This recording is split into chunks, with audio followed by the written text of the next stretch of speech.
మహాశివరాత్రి పర్వదినం సందర్భంగా శైవక్షేత్రమైన త్రిపురాంతక క్షేత్రంలోని స్వయంభూగా వెలిసిన శ్రీ పార్వతి త్రిపురాంబ సమేత త్రిపురాంతకేశ్వర స్వామి దేవాలయ మరియు శ్రీమద్ బాల త్రిపుర సుందరి దేవి దేవాలయాల్లో భక్తుల రద్దీ భారీగా కనిపించింది. సుదూర ప్రాంతాల నుండి వేలాది మంది భక్తజనులు తరలివచ్చి క్యూ లైన్లలో హరహర మహాదేవ శంభో శంకర నినాదాలతో స్వామి అమ్మవార్లకు కర్పూర నీరాజనాలు సమర్పించి దర్శించుకున్నారు.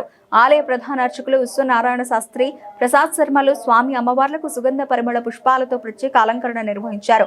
వేద పండితుల మంత్రోచ్చారణల మధ్య మంగళ వాయిద్యాల నడుమ ధూప దీప నైవేద్యాలతో విశేష పూజలు ఘనంగా నిర్వహించారు. అనంతరం భక్తులను ఆశీర్వదించి తీర్థ ప్రసాదాలు అందజేశారు. మహాశివరాత్రి సందర్భంగా భక్తులకు ఎలాంటి ఇబ్బందులు తలెత్తకుండా త్రిపురాంతకం ఉభయ దేవాలయాల కార్యనిర్వహణ అధికారి డి అనిల్ కుమార్, ఆలయ పాలక మండలి చైర్మన్ మోటకట్ల శ్రీనివాసరెడ్డి ఆధ్వర్యంలో పెద్ద ఎత్తున క్యూ లైన్లు, తాగునీటి సదుపాయాలు, అన్నప్రసాద వితరణ వంటి ఏర్పాట్లు చేపట్టారు. భక్తులు రాత్రంతా శివనామ స్మరణతో జాగరణ నిర్వహిస్తూ మహాశివరాత్రి వేడుకలను ఆధ్యాత్మిక వాతావరణంలో ఘనంగా జరుపుకున్నారు.